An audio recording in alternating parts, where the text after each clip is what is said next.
with extended metaphors about the expanding universe, every troubled teen gambit in the book, and, most of all, that title, Men, Women and Children, seems to carry some extreme delusions of grandeur. But despite a sizable cast and some menacing musical cues, this isn't the high school magnolia that Jason Reitman wants it to be. Still, enough instances of charm and humanity peek up from the haze of self-importance, allowing us something entirely watchable if not all that inspiring.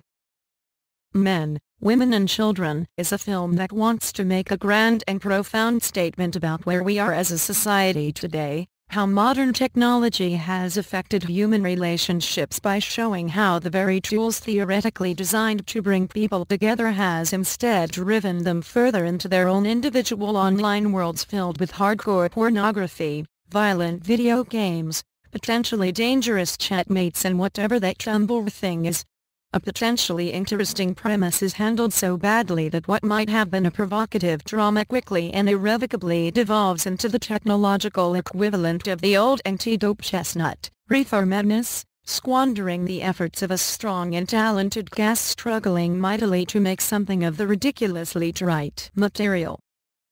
Based on the novel by Chad Colgene, Reitman's adaptation is set in a small Texas town, and follows a group of high school students and their parents whose lives have been overrun with high-tech gadgets and all the troubles they can inspire. Donnie Adam Sandler is an ordinary guy whose dissatisfaction with his marriage leads him first to straightforward internet pornography and later to an escort service for a fleeing. Little does he suspect that wife Helen, Rosemary DeWitt, is following a similar mental trajectory. Their son, Chris, Travis Trapp, has become so versed in pornography that direct human contact with the girl is no longer enough to excite him, a condition that reaches ahead, so to speak, when six-spot cheerleader Hannah, Olivia Prochicchia, makes a play for him. Hannah, by the way, is an aspiring starlet who has a website filled with provocative photos for her fans, and if you are curious as to where her mother is, it turns out that Mom, Judy Greer,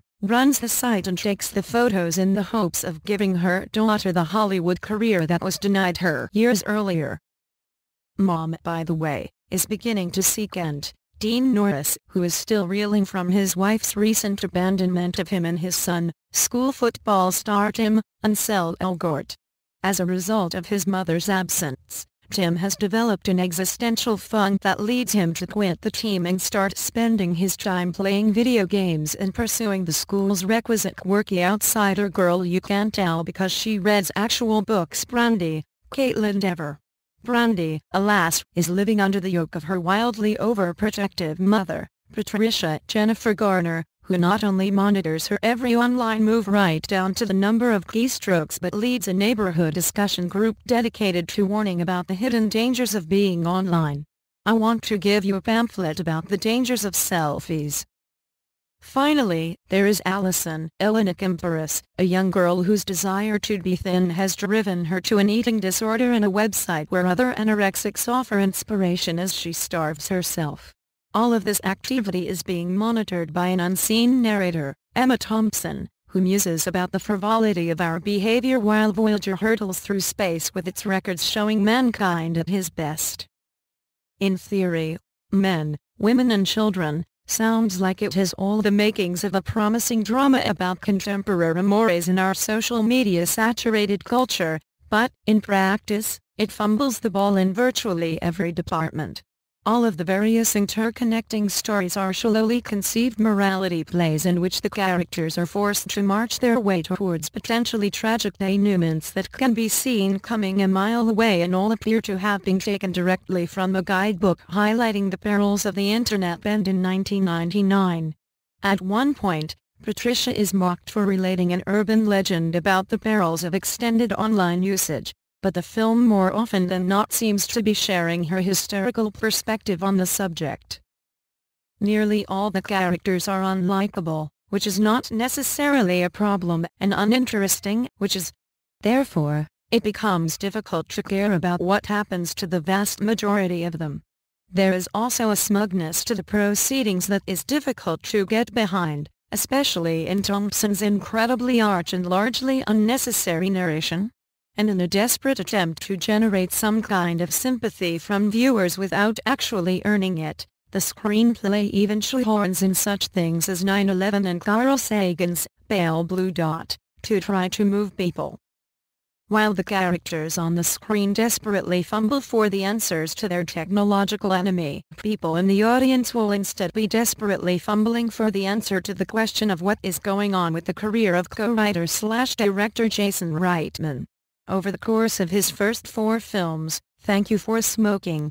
Juno, Up in the Air and Young Adult, quite possibly one of the best American films of recent years that you have not yet seen, Reitman proved himself to be both an acerbic social satirist of the highest order and an unusually empathic storyteller. He did stumble last year with Labor Day, the mawkish melodrama that saw him abandoning the altar of Billy Wilder to attempt to make a modern-day version of a Douglas Sirk weepy, but even though that one didn't work, it was more boring than awful, save for its instant gam classic by-making sequence, and could be written off as a noble but dumb attempt by Reitman to expand his artistic palette.